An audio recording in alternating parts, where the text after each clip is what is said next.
Welcome to the Play in Faith podcast, where we dive into the world of sports through the lens of optimism, inspiration, and faith. We're on a mission to infuse youth sports culture with positivity and joy while building the largest network of college Christian athlete mentors in the world. Thanks for stopping by. Enjoy today's show.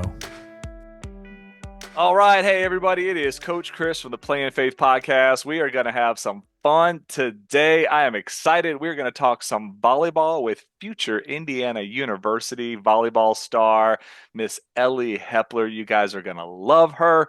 So, Ellie, how are we doing today? Good. How are you? Oh man, life is good. Thank you for sitting down with us. So as we record right now, we are in the middle of April. We usually stagger these and hold them for a couple of weeks, but by the time you all hear this, Ellie will be just about done with high school and headed off to Indiana University.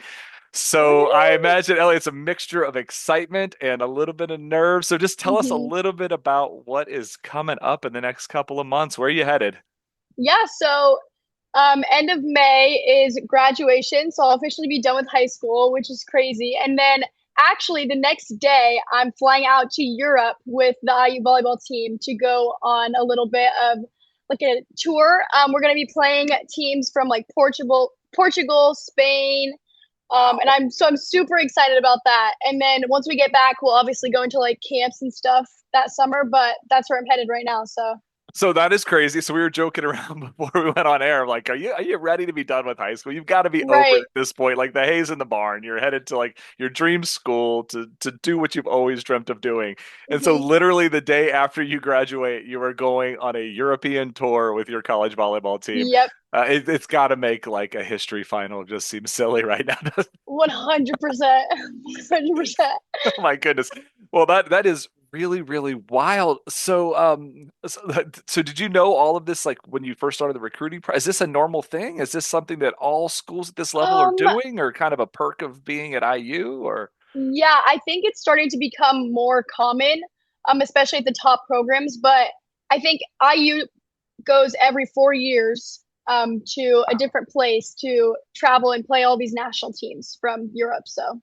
Nice. So do you know where you're staying? You say you're playing all those teams. Where is it actually held? Are you traveling from city to city, or are you guys going to one like static location in Europe? Or yeah, we're going to travel from city to city. So we'll spend 4 days in like each location. Wow. So give us some of the highlights, man. I'm sure there's all these little girls are already like psyched to listen to you. They want to be you. Now it's like unfair. Now every parent wants to go tag along too. So, all right, so give us the rough itinerary. How my kids feel. Yeah, this is great. Yeah. So is mom coming with? And mom and dad? I don't think so, but they're definitely hoping that they'll get the opportunity to go sometime. Are we waiting for the 3 a.m. score updates? It's a tough time change. All right, so what all cities are you going to? Do you know? Yes, so we're going to, I believe our first stop is in Turkey. And so we'll spend four days there. I'm pretty sure that's our big volleyball stop. And then we're going to head to Portugal.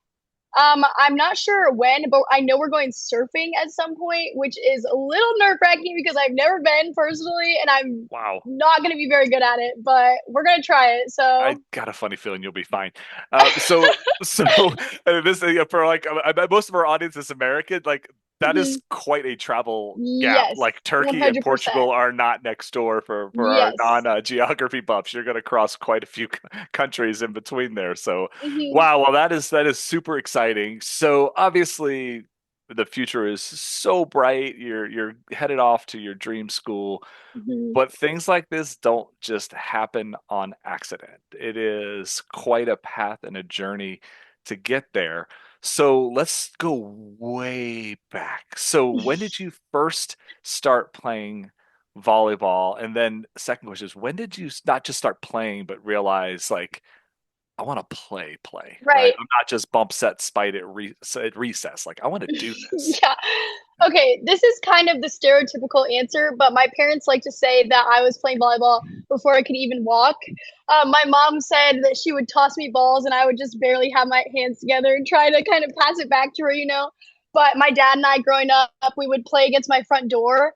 My mom used to like joke and be like, Ellie, can you quit? Like you've been going for hours. Like I just need some peace and quiet. But I always had a ball in my hands, like always trying to play. So I think that it's always just been like a part of who I was. But for me, at least, knowing like I really wanted to play, I grew up in the gym with my mom as a coach. So, I mean, I grew up watching all these bigger girls playing at such like a high level. And I was like, I want to be like that one day.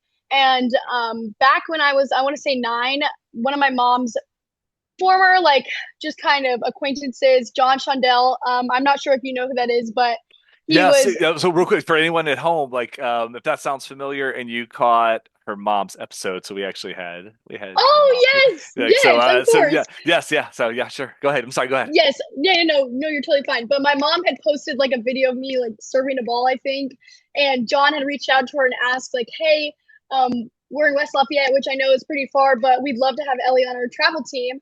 And my mom was like, "You know what? Sure, we'll try it out a year." And I absolutely loved it. I think my mom said my first practice, I showed up, and after the practice was done, I was like, "Mom, like these are my people. Like I love this place."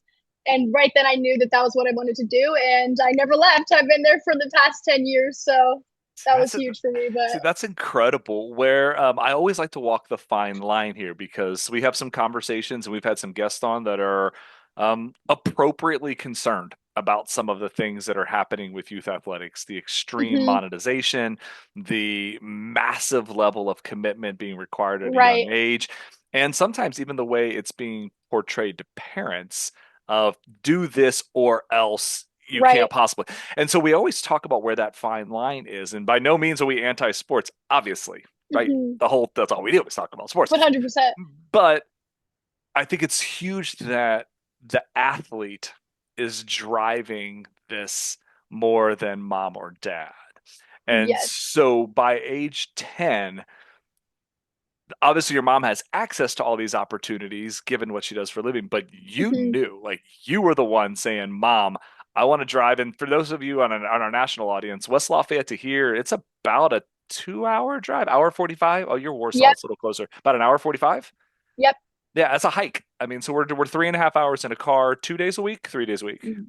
3 days a week. 3 days a week. So we're Yep. spending basically 9 hours, 10 hours in a car Mhm. every week for your entire childhood.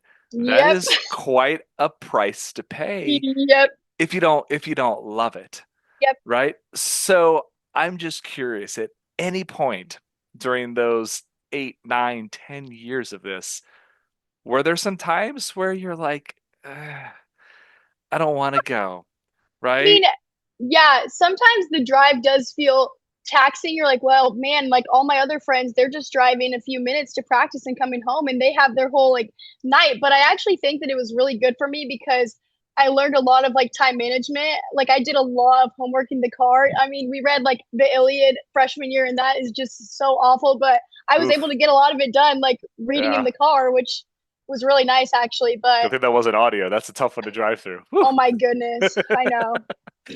But yeah, in all seriousness, I my parents always made sure like I knew if I was done, like they were fully supporting me 100%, and I just never got to that point. So, So that's amazing. We've had that conversation in our household. Like, I don't think, I just try to be cautious putting my daughters in here too much and embarrassing them. But, they're at different ages. My youngest is right about when you started. She's that mhm, age, and you'll get to meet her today. And she's kind of yes, wired for it, right? I mean, like, she would be, I've talked about, what about this option? Well, no, that's what about my team? Those are my mhm, teammates, right? Like, I mean, yep. she had 2 practices and then her birthday party list changed. A bunch of kids from school Oh she doesn't even go yes, to have to be at her 10th birthday now, right? yep. So, but my other daughter's getting ready to enter high school, and we're going through it even this weekend. There's a big birthday party on Friday, but we also have our club travel basketball team practice. Right. And here's where the rubber meets the road for a lot of Mhm, athletes, where I don't mind either decision personally. Like, choose whatever you want, it's your life. But mhm, if we are choosing this path for athletics, this is not the last time where we're going to have to make one of those tough yep. decisions.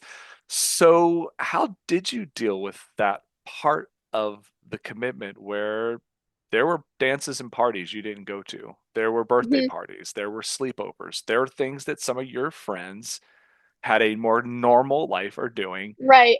you didn't get to do. So how did you deal with that part? Yeah, I think for me, my teammates made it really easy. Like I would say that those are we're family now. I mean, we've been together for 10 years like I said, Wow. and right away we knew like this is our group of people. We're all crazy enough to drive far and commit to these practices every week, and yeah, they became my best friends. So I think for me, at least, it was pretty easy because I knew like, yes, I have to sacrifice things back at home, and I love my friends at home so much, but it just made it that much easier that I had to miss because I was with a group of people that I love so much. So Yeah, and I would imagine that they have very similar goals and dreams. So, yes, just what are some schools that some of your teammates are committed to? I would imagine a lot of them are having opportunities on maybe similar scales and some probably yeah, much smaller schools, but still amazing opportunities. So, I'm just curious. So, hmm where are some of your teammates going? This is, by the way, this is like a national champion level club team, right? You guys yes, first, second in the nation. I don't want to shortchange you. yeah, You won it uh, all, runner yeah. up. I think we've won 3 times. Okay, that's what I And thought. yeah, a few top five finishes here and there. But Okay. my one of my absolute best friends right now, she actually graduated early and she's at Kansas State University. Oh, okay. Um, a few of my teammates, App State, Western Kentucky, Purdue Fort Wayne. Nice. We have a few NAIA. Marion, Taylor, Iowa State, just a lot of places. Big Ten, Big 12. Oh, Illinois, I forgot. One of my teammates is going to be a few hours down the road for me, which I is mean, super nice. So University of Illinois. Ah, yes, so yes, you'll yes, see yes. her then. That's on the Big Yep. Ten schedule. Okay. Yes. Very cool. So I imagine there's just some tremendous power in having friends with similar goals who are going through similar hmm things and where you can compete with one another. But I mean, it's even biblical. Iron sharpens iron. Yep. And what's the old line? Show me your friends, I'll show you your future. And Mhm. how cool that you're surrounding yourself with those types of folks. Yeah. So I think it's interesting too as you look at your career. So obviously you're playing with a group of people at that level that are phenomenally committed. That is all either incredible NAIA programs, D1 programs, even some of the hmm top D1 programs. So we're talking major Power Five conference schools here. So that is rare, right? You go in a state like Indiana, I don't know the volleyball numbers off the top of my head. Basketball, I think we have 13 in the entire state signed hmm D1 letters, and only three of them were Power Five conferences. It's very, very, very rare. So you're playing with these folks at that level of dedication, and then you come back home and you're playing on a high school team where Right. your teammates are fantastic, wonderful kids, but not at the same level, either ability wise or let's face it, from a commitment lifestyle hmm standpoint. So, how do you make that adjustment to still be a really good leader, but also be one of the girls and one of your teammates? I think a lot of elite athletes struggle with that balance. Yeah, 100%. Like you said, it is a totally different level of, but I think that for me is understanding like that it is going to be a different level of commitment and that's okay. And just I feel like high school for me, I was able to have so much fun, um, knowing like my role on the team and trying to help bring others along with me, even if they weren't playing at a higher level club or whatever else. I think that I was able to grow as a leader, especially in that situation, even because Sure. I felt like I was a leader on my club team, but it is easier to lead when the girls are at that same level of commitment. And so you have to have a lot of patience and even with yourself because like you want to work so hard, but you also have to respect that the others are at the level they are as well. So Yeah, I think we've had that discussion with my youngest daughter and her school teammates are wonderful kids. I coach many of them. I love them. They're fantastic. hmm It's different when she's playing at her school versus when she's playing with her larger feeder school club team versus when she's right. playing with her OPS elite team, which are some of the top girls in the region. It's hmm completely different. The games don't even look the same. Like she played in an right. elementary school game yesterday. I think they won like 44 to nothing and she wasn't allowed to shoot in the second half or guard the ball handler. Right? Yep. But then we go to an OPS game. She's not a physical early bloomer. She's not one of the top players on her team. She's hmm like 5'2". She's one of the tiny kids. It's crazy, a right. 5'2" tiny fifth grader. But we've got like four girls that are like 5'7". So it's like it's completely night and day. And we've had that discussion of like having appropriate expectations of your teammates and being supportive and uplifting and not judging. And that's tough for like 10 or 100%. 11-year olds. So now you have the extra wrinkle of, so not only are you playing at this level and on this trajectory, you're also playing for mom. Yes. So before we dig deeper here, and again, I think I mentioned it a few seconds ago, make sure you check out her mom's episode on here too. She was a couple months ago. Unbelievable coach, and it was a delight meeting her too. But so what's it like? What was it like playing for mom for all 4 years of your high school career, correct? Yep, all Yeah. 4 years. And she also coached me my entire 10 years at club too. Oh, So she was the head coach there, or she just was an she assistant? was an assistant. Oh, okay, okay. I knew But she was involved. But I knew you'd played for other coaches. So mhm, what's it like playing for mom? I mean, the good and the bad. yeah. I think the great part is she's also my biggest supporter. So she's going to push me, just like any other coach would. But I know at the end of the day, she wants what's best for me, which is great. I think something that was hard is like knowing, like trying to blend the line between like mom and coach. Hmm. Like a lot of our conversations are about volleyball. So Oh, I get it. just, yeah, I'm sure you understand. So just trying to balance like volleyball versus home, but it was always great. I mean, she was definitely hard on me, which is great because that's exactly what I needed to get to where I was. So I'm super thankful for that. But also just knowing that she was my biggest supporter was huge too. So See, I'm working on a project now with a couple of other guests, and hopefully we'll turn it into book format soon that is focused on that dynamic. So we've been doing tons of research on that dynamic of parents coaching their son or daughter, how it mhm, impacts the adult, how it impacts the player as they come up. And one of the most fascinating things we found was, I know for me, the big fear is always I don't want to ever show any accidental favoritism to either of my daughters 100%. because they already have a target on them, right? There is Mhm, way more attention. Sometimes their success, your success, I imagine, is by no intent, but sometimes a little bit discounted. Well, her mom's the coach. 100%. Like, well, her Yep. mom's a coach doesn't get you to IU, right? I mean, Right. that may get you the last starting spot if it's a coin flip, but Uh-huh. but it almost diminishes it. But what they find that happens is more often than not, it's not favoritism. It's the exact opposite. It is the overcorrection Mhm. where we as the coaches are so cognizant of that perception of our child getting favoritism or extra special treatment that praise is withheld, that rewards are diminished, that Mhm. the criticism is intense at times. So, how are you guys able to kind of thread that line where you probably deserved a ton of attention? Obviously, you did at the level you're at, but mom's got to be careful because it can't Right. just be the Ellie show. 100%. My mom and I have always had an agreement like if it becomes too much or one of us has disrespected the other in any form, that we would cut it off.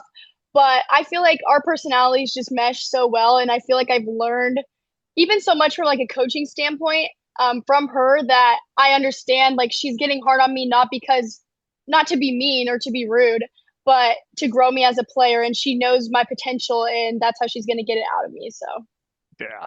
See, it is funny. We do tend to overcorrect. I even did it to my daughter yesterday at a 44-0 game where there's kids double dribbling. Like, there was a right. couple points where we're like, sweetie, you have to inbound the ball first. You can't just take it. Right. And like she had one where she was like, I can't remember what it was, like a crossover. And it was like a really sloppy pickup. And she definitely took a third step before she knocked down like a 15-footer, which no one even hits jump shots at that age. And she comes back down the court and I'm like, that's the travel, right? You've got to get that lead foot down. Like that shouldn't have counted. And she's just like, whatever. Right. And would I have said that to anyone else on my team? Like, probably not, right? Right. So, but also we do have that dynamic where she kind of smiled and she knew too, and she's like, I know, Yeah. right? Like she wants to be pushed, right? Uh-huh. So I think that's a really the hidden benefit. We focus a lot on some of the challenges. One of the things that I am jealous of with you and your mom is, yeah, it's a lot of car time. That is 9 to 10 hours of shared experience Yep. a week through your entire childhood. And just Mhm. what an incredible blessing that is. We also hear a lot about one of the biggest challenges with youth sports, what kids say they hate the most. The number one thing they don't like about youth sports is car ride home Mm. because it tends to become Maybe you Yep. just get to read the Iliad, but usually it is for most kids a 90-minute or 60-minute critique of Right. performance, and sometimes you just don't want that. So were there times where it was like, look, we're just going to ride for an hour and a half and we're not even going to talk about volleyball? And were there other times where it was, let's get granular and start breaking down everything that happened in practice and everything we need to do? Like, did you guys have a little bit of both? Was it, hey, we're in the car and boom, it's over? Or were we still talking volleyball? I'd say definitely a mix of both.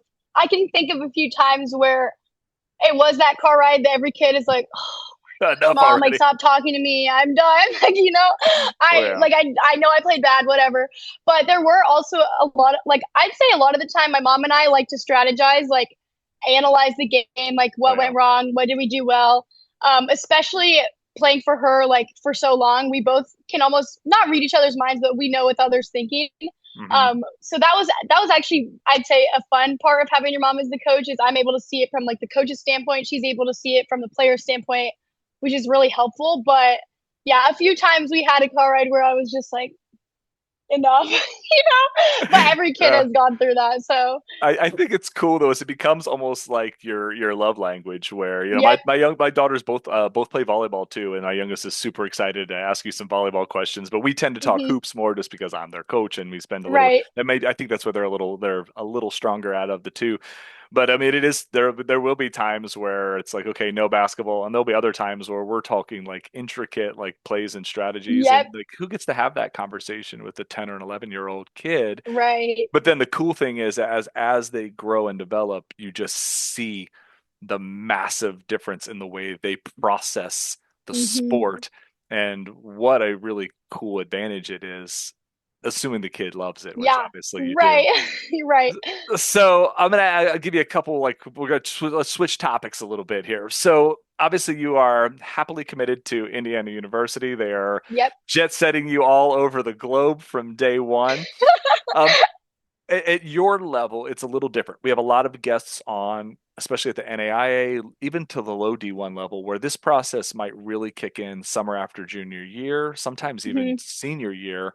Once all the D1 kids kind of clear, then the rest of the folks start recruiting. At your level, it starts early. Now, I know there's some legal contact periods, blah, blah, Right. blah, blah, blah. But like, look, let's face it. If you're going to IU, you didn't just wake up as a junior and realize it. You've known for a very long time. Hmm. So at what point did you start realizing, okay, these offers are going to be there? They're starting to come in. Like, when did it really get serious, serious? Yeah, I think for my team especially, a lot of the girls had older sisters that they could Mm, like interview and see like, hey, when do I start posting clips and when do I start reaching out to coaches? So I think from a very early age, like we had already started posting like recruiting videos and highlights just like in hopes of getting seen. But I'd say probably like eighth grade, like summer before freshman years when I really started like emailing coaches and reaching out to them and sending them film and just hoping like that they could send me a camp invite because that was really all that they could do. So sure. And so when it got to that time, then I know Indiana was your choice. What were some other schools in the mix, or some other places you took a serious look at? yeah, the summer before I could commit, my mom and I, we like to say we went on like a massive road trip. We drove down to North Carolina. We visited the University of North Carolina and Duke. Just went to camps there, which both incredible campuses, by the way. Um, so Yeah. cool. We went to my dad and I actually, while my mom was in Florida with my other sister, went to Western Kentucky. We went to IU that summer. And those were probably my big four camps that summer. But we had been to a few in the past. Notre Dame really comes to mind there. But yeah, those are just a few of the schools that we toured before that June 15th. So So when did you know it was IU? really the first time that I went to camp there, which was probably the year prior. The story is kind of funny actually because obviously I play club at Purdue. So Correct. I'm sure that was a tough one for them. yeah, Oh, oh. growing up, like my entire life, I was like, IU, like, what do you mean? Like, I would never Right. go to school there until one of my teammates was going to camp there. And they were like, like reaching out to the team, hey, does anyone else want to come to camp at IU? And I was like, what, sure, I'll go. Like, what do I have to lose? Nothing. And they had reached out to me a few times, so I knew that they were interested. And I was like, yeah, I'll go. And literally the second I step in the gym, the music's blaring, like everybody's going. I'm like, this is already perfect because that's exactly my speed. And one of the coaches comes over to me. He's like, my name's Ariel, which a lot of people don't know, but he's like, Ariel, like, how are you? Because a lot of people, that's how they knew me. And I have no idea who he is. So I'm like, oh, like, what's up? How are you doing? But it was so special, like, that they knew who I was, and came right up to me, started talking to me. And throughout the whole camp, it was just an incredible experience. So I think that's actually a really good sneaky leadership lesson where I think we grow up thinking that we're going to get respect by our resume or telling everyone this accomplishment, that, and generally we get respect by making other people feel special, making other 100%. people feel seen. So, with your role on a volleyball court, you're a libero. That's a Hmm. position that comes with some natural leadership responsibilities. You're touching the ball more than an average person. You're making more decisions Hmm. on the court than a typical player. That comes with a lot of leadership. So, coming in as a freshman, what do you envision as some of the leadership challenges, or what are some of your goals as you get to campus? Yeah, I think for me, I remember coming in as a freshman in high school and just trying to balance that line of trying to lead, but also allowing the older girls to show me like how it works in their program, if that makes sense. Of course. And trying to like integrate my own qualities with the qualities that they've already established. So I think that that's going to be huge for me. Getting there, learning, growing, and then just trying to bring what I can to the team my freshman year. So Well, I have a funny feeling that you're going to blend in quickly. So I know I gave you this compliment off the air too. So came from an article that I read. They're asking all these executives in the NBA to talk about the best leaders in the sport and what made them so special. And I think that from a distance, we perceive leadership as giving instructions or being demanding or being in charge, or the other way, I am the top performer. I do these things on the court. But the thing that kept coming up was Steph Curry. And I thought what was cool is they said what really set him apart is this effortless, overflowing joy that he plays with. And you guys can, even if you're listening on audio right now, you can hear it in Ellie's voice.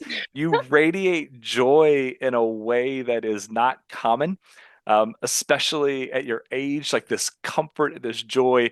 So I have no doubt that the locker room is going to love you. Whether you play every single second or you have to wait your time, you're going to be a leader on that program. And that isn't even a question. That's just a sincere compliment. You just oh, thank explode you. with joy. IU is super lucky to have you. So might be hard to answer, but where does this joy come from? You have such comfort in your own skin and just this Mhm. explosive happiness that is not normal at high school age. So where does all this joy come from? Yeah. So I would definitely say just knowing my identity. A lot of people that I know at this age put their identity in, I wouldn't say the wrong things, but just different things than me. For me, my faith is everything. Knowing when you have to play volleyball or any sport at such a high level, a lot of the time we base our joy on how well am I playing or am I getting playing time. And for me, um, that's just not where it comes from. I think that I could lose every single game for the rest of my life and still I'm competitive, don't get me wrong, but Yeah, you'd be mad. I could still live with myself and be okay because I know that that's not what my identity is in. So that's where all my joy comes from, at least. So has faith been something your family has always grown up with? Is this something you sort of discovered in middle school, high school, or do you remember a time where that wasn't part of your identity, I guess? Um yes and no. My dad was a pastor for I want to say 15 years. So I mean I grew up in the church. He even planted a few churches, so I have just always had that faith aspect as a part of my life. But I think around like middle school-ish time, that's when you start to really struggle. Like you have to make your faith your own and like where is my identity? So I think I definitely went through a patch where I did struggle and I thought like I'm not playing very well. I don't know if I can even continue to play at this high level. Like, I feel like I'm falling behind. And there were a lot of times where I doubted myself for a while, but eventually I had to realize like volleyball is not everything. It's not who I am. It's just kind of what I do. And I love it, but that's not where I should place my identity. So, Yeah, I love it. I think we talk. I've had like a lot of athletic directors on, and this idea that our sport isn't who we are, and it's not. It's not that what matters. It's whose we are, and that is so difficult, hmm especially at the level you're playing at, where it is a little bit more. I wouldn't say cutthroat, but yeah. it's very performance driven. I mean, you are in the top percent of the top percent of the top percent of high school players in the world, and so hmm it does put a little bit more pressure on. So as you head to this big, huge, massive school, where we live in Indiana, I mean, I don't know how your volleyball team was, but I've seen a lot of your other high school sports teams play, and I've seen both your boys and girls basketball teams praying on the floor after the game. I believe that's fairly common at Warsaw. hmm And I think there's this almost nationwide revival where you're seeing such an awesome comfort level and acceptance of faith, particularly in sports. So, how do you keep that going at IU at a big school? Hey, I'm going to interview your whole family. Tell him not to go too far. He's next. Sorry, could you repeat the question just one more time? No, so obviously you're going to a public school.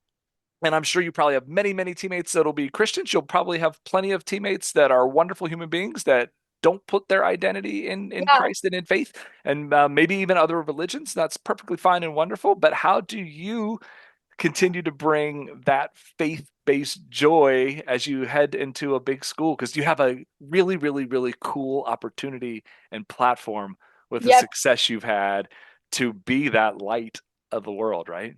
hmm I think for me specifically is just loving my teammates as Christ would, and I want to be that light for them. Obviously, I try to be as joyful as possible, but I think that for me, it's like a lot of people can recognize that joy, but they don't know where it comes from. Just as you had asked me earlier, so I feel like that's almost my way of being able to let them in on this little secret that I have and where my joy comes from. But I think that there's actually a lot of opportunities for me at IU to find a good group of friends who will help me stay on the right path. Especially, I know IU is not, it's kind of infamous for its party school I vibe or think it's part whatever, of just but being 18 to 22. I mean, yeah, most state schools are going to be, right. just a few more opportunities than you might Yes. have in a small town Yeah, high school. But for sure. But obviously, that's not really what I'm interested in. And yeah, I'm excited to be able to find other people there who are like minded and even hopefully be able to lead some of my teammates in that direction as well. yeah. I mean, you're seeing some really cool stuff happen in college athletics. Like I know, like the football folks up at Ohio State, and that ministry has just caught fire and gone hmm viral, and you're just seeing so much more of it. And I have no doubt that you're going to be not just a great teammate, but just a really, really awesome leader and example on campus. So let's fast forward 5 years down the road, right? Or four and a half. So volleyball collegiate career coming to a close. What would you like people to say about Ellie at the end of your IU career? What would success look like? Yeah. I think just as you said earlier, my head coach Steve had actually said something really similar in an interview. He said that Ellie plays with an uncommon joy, which I think is exactly the phrasing that you used. But Oh, maybe I stole it. that is 100% what I would love for people to see. I want them to know that yes, volleyball is what I do, but like we said earlier, it's not who I am, and my passion and fire and energy all have a purpose, and that I'm not playing this sport just for myself. So I hope that people can realize that I do have an uncommon joy, but I also want them to know where it came from. So Yeah, I do think it's a sneaky key to life that they don't teach you in school. And I wear lots of hats. Like we're building, hopefully building this ministry to be this nationwide thing. I hope we end up having hundreds and maybe thousands of college Christian athletes mentoring people all over the globe, and that we can reach millions and millions of people. But even in like my speaking career, I'll get asked like, you just seem like you're just having a blast. I'm like, I am. They're like, well, tell me, what's your favorite audience? And I'm like, this one. And they're like, you mean this one? I'm like, well, until tomorrow, then it's this one. And there's something like magnetic about just being delighted to be where your feet are and make as much impact as you can. So don't lose that, man. Keep that fire and joy. So as we wind down here, I always say we always go a little longer than I mean to, but I have a blast. I just like meeting you guys and learning about your stories. So for all of the young people out there, I'm a girl dad. I'm a girl sports dad. I got 2 little volleyball player hoopers at home too. Like, what would you tell that 12, 13, 14-year-old girl who maybe it's not IU, but just dreaming of being a standout volleyball player in high school, or maybe even taking it to that next level collegiately? What advice would you have for someone who wants to follow a similar path to yours? Yeah, I think that number one is, like we said earlier, know where your identity is, because it does get really hard. Even volleyball is not linear. You're going to have highs and lows. So even being able to stay consistently content throughout that time is really important. But I would also say a lot of that, it becomes easier when you focus on your teammates rather than yourself. I think that especially even during games or practices, helping lift up your teammates, it takes your focus off of your own mistakes, and just pouring into others actually has helped me a lot too in my own journey. So I love that. That's such a great way of looking at being a good teammate as well, right? When we are more focused on others around us, we tend to have a lot more success as well.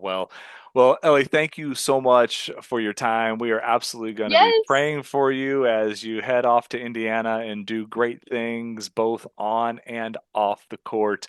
And I know a lot of people will be excitedly following your journey back here in Indiana, and then all the new fans you're going to make around the world. So thank you so much for your time. So much. Don't go too far, because I'm going to grab my ace interviewing 5th grader here. She's going to put you on the hot seat.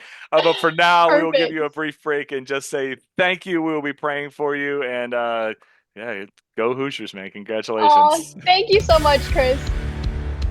Thanks for tuning in to the Play in Faith podcast. If you love what you heard, please take a moment to rate our show and share it with your friends and fellow athletes. Together, we can spread the joy and positivity that youth sports deserves. And be sure to visit playinfaith.com for more fantastic resources. We're on a mission to build a vibrant community of Christian athlete mentors that are not just the voice your athlete will listen to, but one they should. Until next time, keep playing in faith.